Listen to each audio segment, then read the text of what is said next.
Hello, everyone, and welcome to step 4 of the 5 steps to healing for empaths. Today's step is all about how familial and ancestral trauma impacts and can impair your ability to heal. So first, let's talk about the T word, which is trauma, which is something all of us have experienced. So first, let's talk a little bit about symptoms of trauma. These are a lot of symptoms here, and a lot of these trauma symptoms can also be associated with symptoms of Lyme disease, right? Perhaps not the first one. Well, yeah, actually the first one. Shock, denial, and disbelief can definitely come with the diagnosis. Confusion, difficulty concentrating, anger, irritability, mood swings, anxiety and fear, guilt, shame, self-blame. And other symptoms of trauma are when we withdraw from others, consistent, unending feelings of sadness or feeling hopeless, and feeling disconnected or numb. And these symptoms of trauma become an issue when these are habitual and they don't stop and they affect you 24/7. Trauma, or the experience of feeling constant negative mental, emotional, spiritual, and energetic pain, causes you to have chronic negative feelings. Experiencing chronic pain, whether conscious, meaning the kind of pain you're aware of and you know where it comes from, or subconscious pain, which is buried and hidden, both of these traumatize your nervous system. I bring up the subconscious pain because I have a certain percentage of clients who come in who have clearly, to me, experienced physical, mental, verbal, and sometimes sexual abuse that I find they are unaware of. I can feel it in their bodies when we're coaching and I'm looking at their field, and I can definitely feel it when I put hands on and do energy work. Really important that trauma comes to the surface, but there's no need to push any of that trauma to come to surface. It will come when it is ready. So I don't generally poke or push on any of that. I allow that person to bring that trauma up when they're ready. And the deeper the trauma, the longer it takes to come up. And it's not what clients share that concern me. It's about what they don't share. And I'm always very honored when clients do share their traumas with me, those that they have remembered. It's honor. And I'm grateful that they feel safe enough that it can come up. So these feelings of trauma and the habituation of feeling hopeless, fearful, anxious, depressed, it starts to create neural pathways that set you up to consistently feel like a victim, right?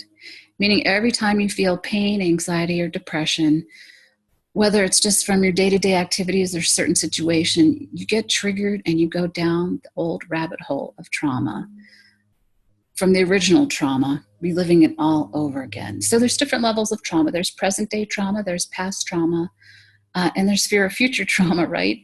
So I'm talking about going down the rabbit hole. To me means, and being triggered means you're feeling pain around a situation that happened that day that should be a level 3, but because it's triggered you to go down the neural pathways of your very old trauma, you go down to a level of 10 instead of feeling it where it should be.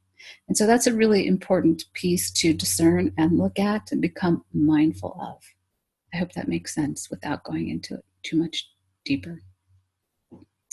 This feeling of being constantly victimized keeps you stuck in a loop. I'm sure many of you can relate to that. Paralyzed in fear and unable to make clear decisions, especially those regarding your health. So I do have a lot of clients who come in at this point where they're so traumatized and they have Lyme, they just can't get clear on what it is that they need to do next. So how does trauma affect your ability to heal? Well, on the physical level, it has the potential to turn off your cell's natural ability to heal.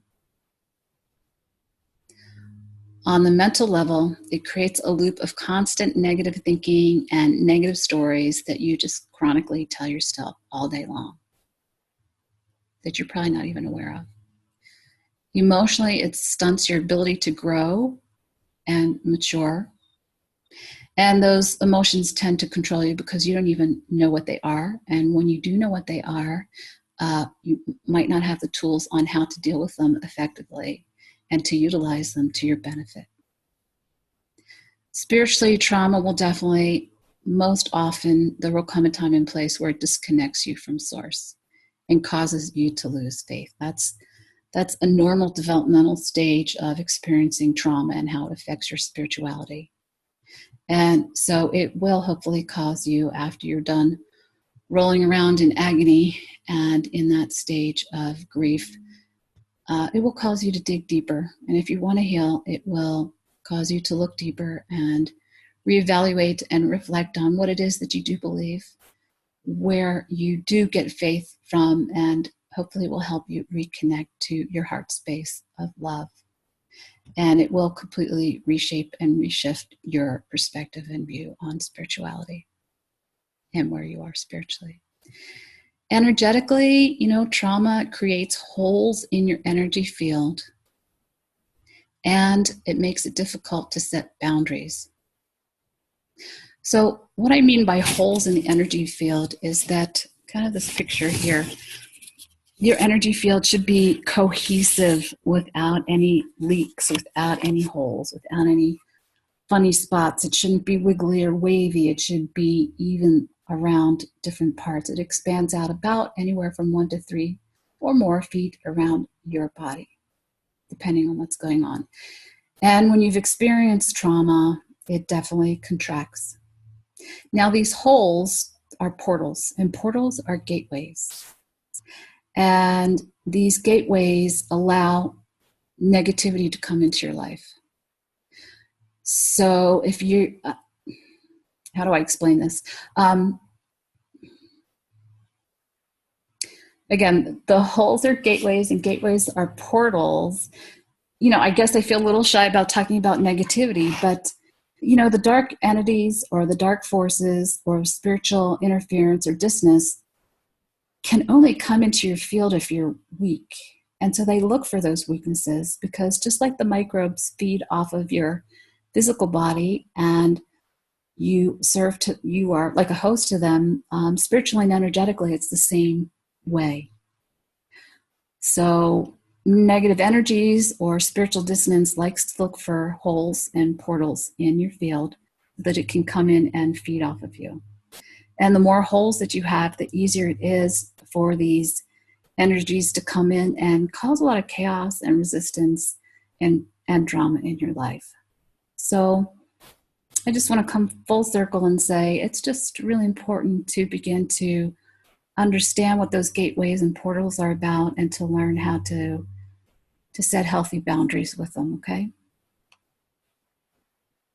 So what is familial trauma? Familial trauma is when a violent or life-threatening event happens to a member of your family. These events in turn cause traumatic stress responses, which then ripple out and affect everyone related to that person. If the family does not have the skill set to navigate their emotional body in a healthy way, by receiving counseling and understanding the natural stages of grief, it will most certainly cause PTSD, anxiety disorders, addictions, and trigger epigenetic potentials for disease. Empaths, those of you who have grown up in a dysfunctional family, who have experienced family trauma and who hasn't, develop codependent coping mechanisms very early on by trying to take care of and fix everyone in the family.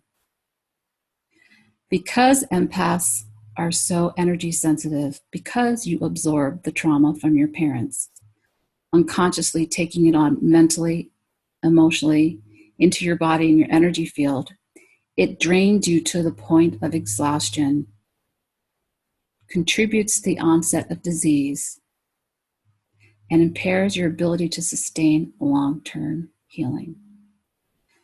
Some examples of familial trauma are death, addiction, debilitating accidents, injuries, divorce, suicide, war, and the list goes on. What is ancestral trauma? Well, ancestral trauma is inherited, historical, and intergenerational trauma that has been passed down through your maternal and paternal lines.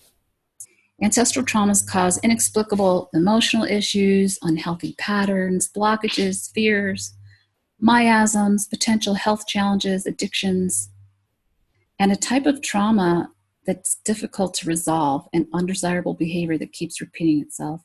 So if you've done your familiar work and you're familiar with your issues and these other inexplicable challenges continue to come up, often blockages and fears and unhealthy patterns that you keep working on and you're just not resolving through traditional psychotherapy, you want to start looking into your ancestors, your maternal and paternal lines. Start asking around and seeing if these were some of the issues that your grandparents or their grandparents had experienced. You want to look at your history and what it was like and what they went through growing up. Epigenetic memories from ancestral or transgenerational trauma are passed down for 14 successive generations. 14. So Native Americans will say 7 generations, but the scientific research is showing conclusively that it is 14 generations. These complex post-traumatic stress memories and disorders are passed on through unconscious cues, stories, verbal and nonverbal, and messages that flow non-verbally between child and their parents and grandparents and family. These unconscious patterns are also, I believe, transferred while in utero via cellular memory, newly developing neural pathways, and I believe in consciousness. And some examples of ancestral trauma are sexual abuse, addiction, disease, mental health issues, and so much more. So some of this epigenetics research has essentially contributed to the demise of biological determinism. Think about that. Has found that genes load the gun and the environment pulls the trigger. That trauma causes endocrine disruptors to trigger infertility in future generations. That parental experience shapes traits of offspring. That the human experience of famine and tragedy spans generations. That body cells pass genetic information directly into sperm cells.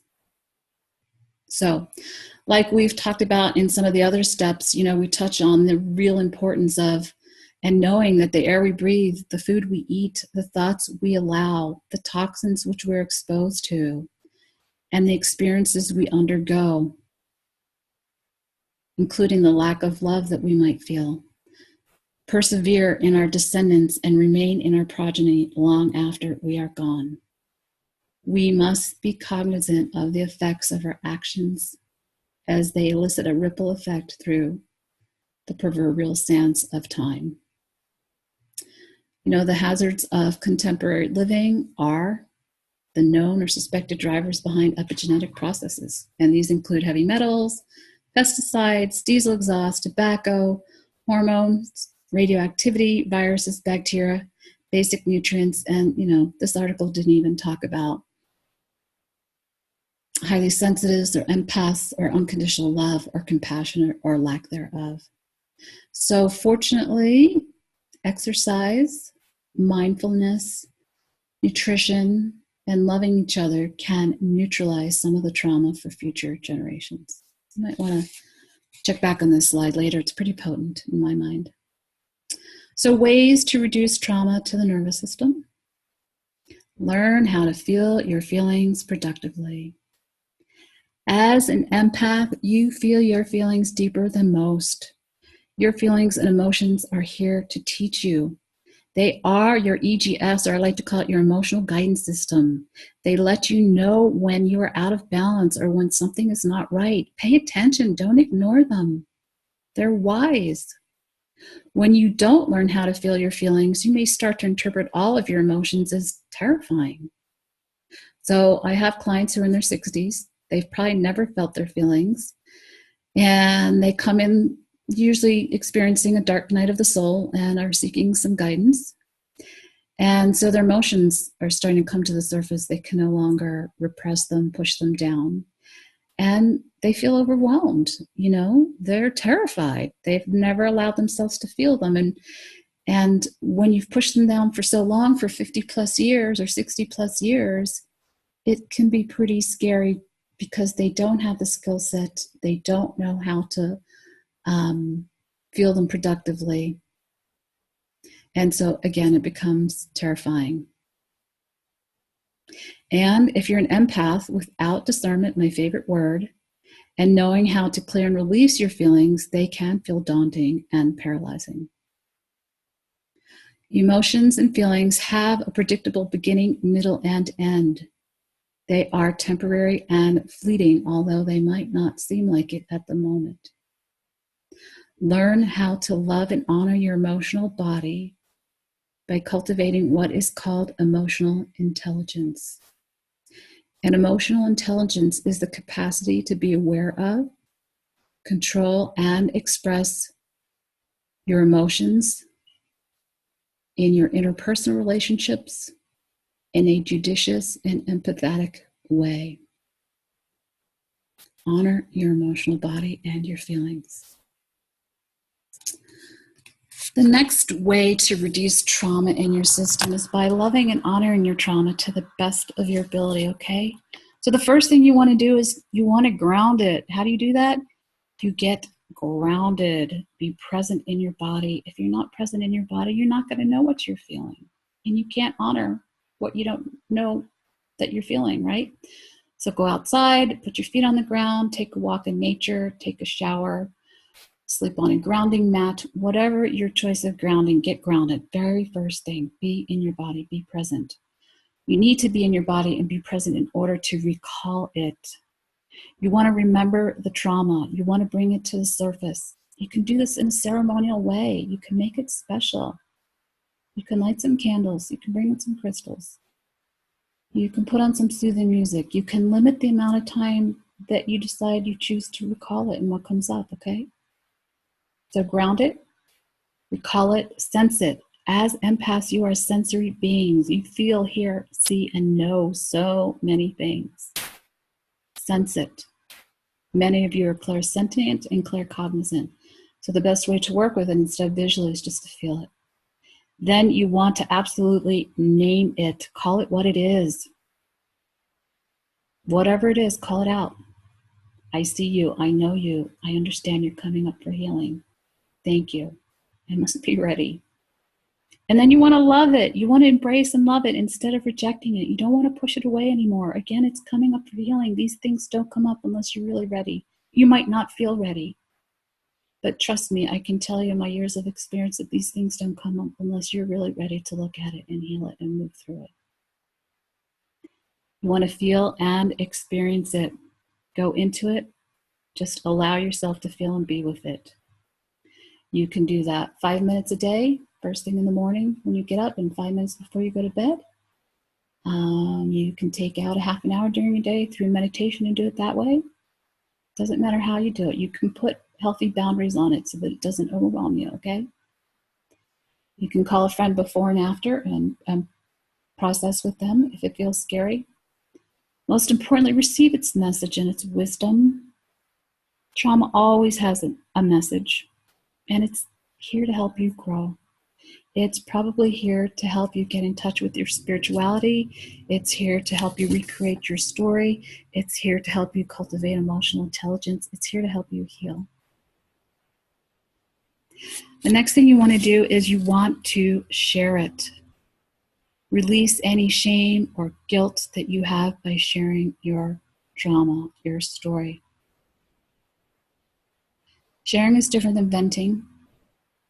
Sharing is different than traumatizing or re-victimizing yourself. Sharing it is done in a neutral way.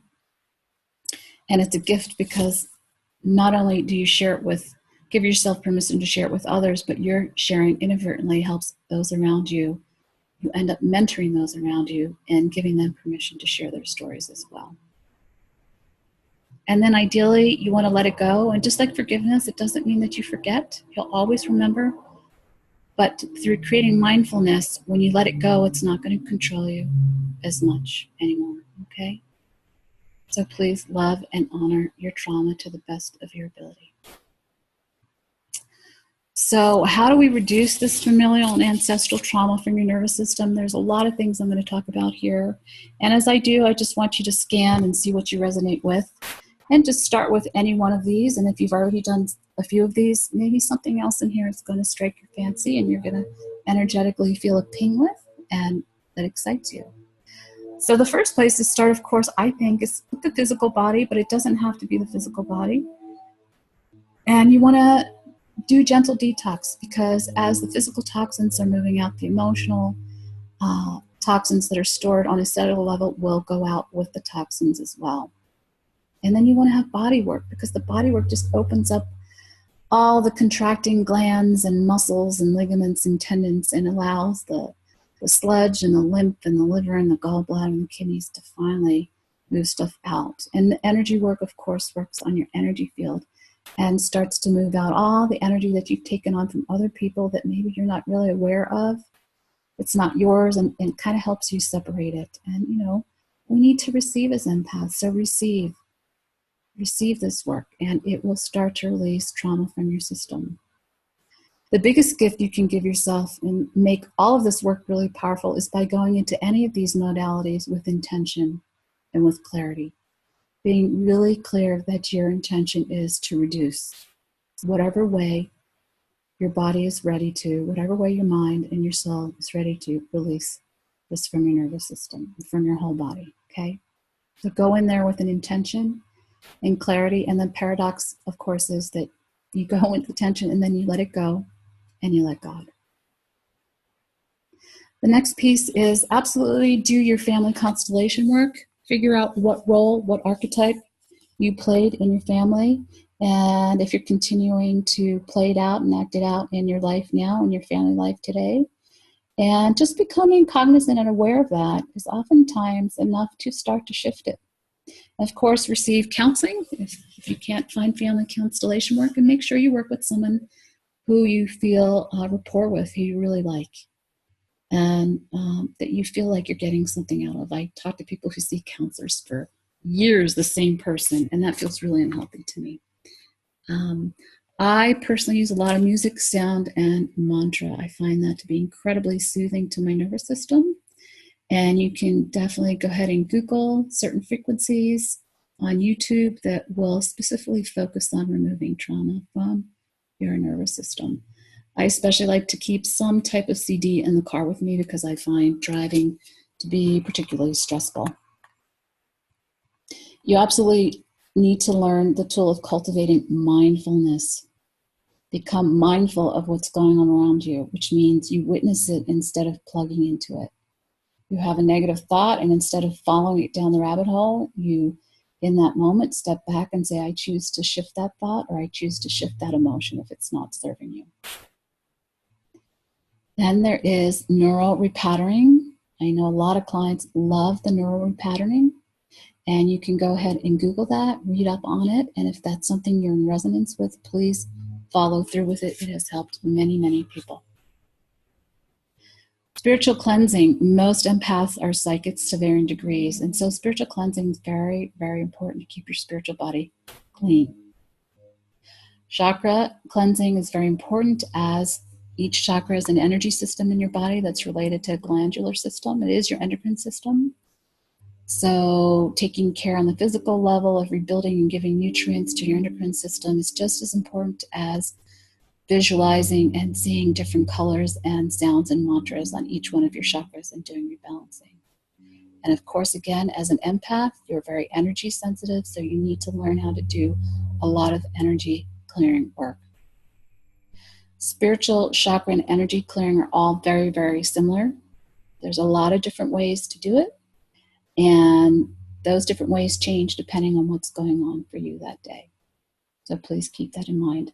What worked one time might not work the other time. So just dig into that toolkit and figure out what it is that you need for that day. If you're lucky and you're earthy and feel really connected, go find someone who does earth-centered ritual work. They'll be using a lot of drums and dancing, and sometimes it's outside by a fire.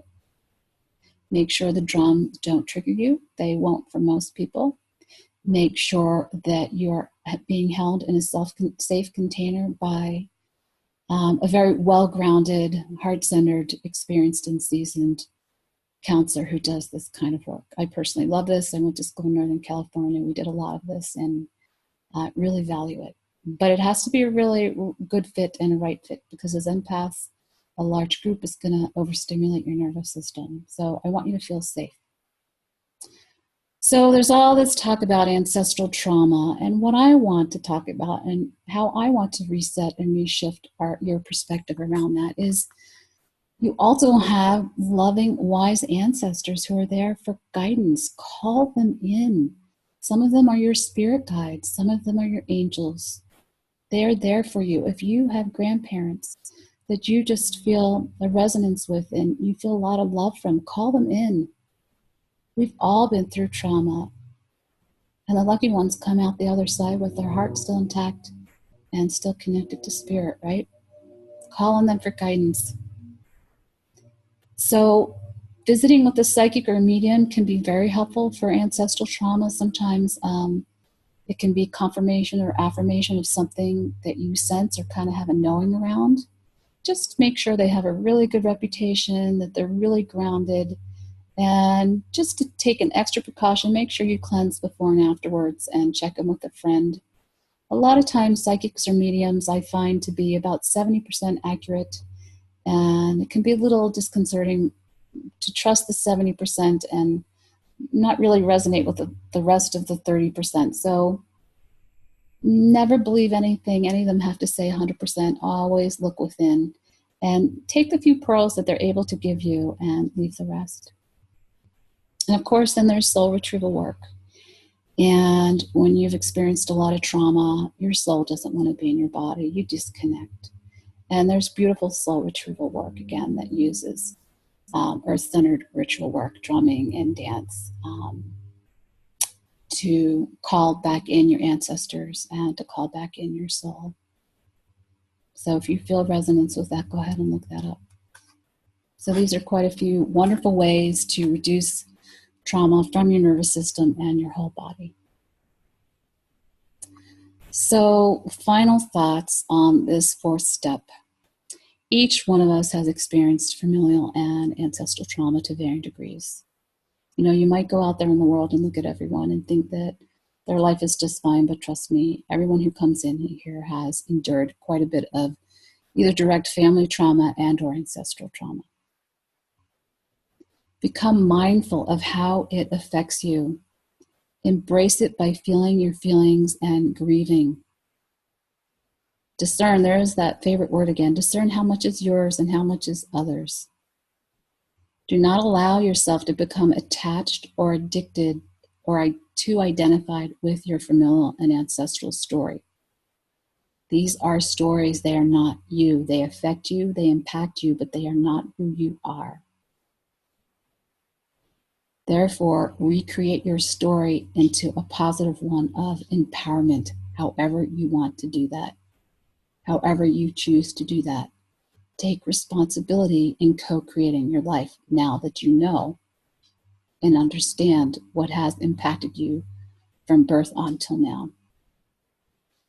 Witness and affirm how it has strengthened you. When the pain comes, feel it.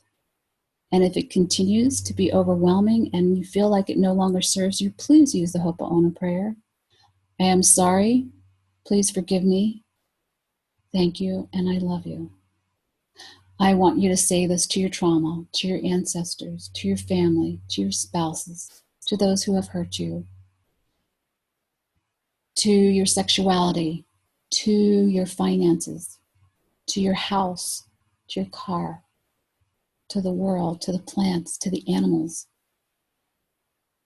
to the water, to the earth, to the fire, and to the air. It is the quickest way that I know of to really reset, reshift your feelings, your thoughts, your actions, and everything around you. It will realign you quicker than anything else. You will recenter you and rebalance you quicker than anything else. it will take you out of being a victim quicker than anything else. So again, I am sorry. Please forgive me. Thank you, and I love you. So every empath with Lyme should have a mentor to uplift their energy and provide personalized guidance. Having a Lyme coach is an incredible opportunity to receive instead of always being the giver. No one should have to navigate this healing journey alone.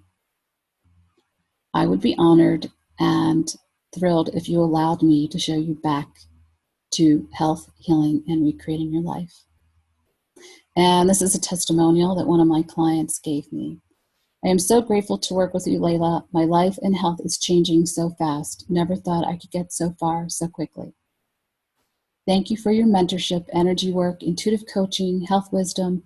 I am learning so much and really feel I can reverse patterns of stuck energy and kick lifelong Lyme within 6 months to a year. You are such a blessing to the chronic illness, highly sensitive community.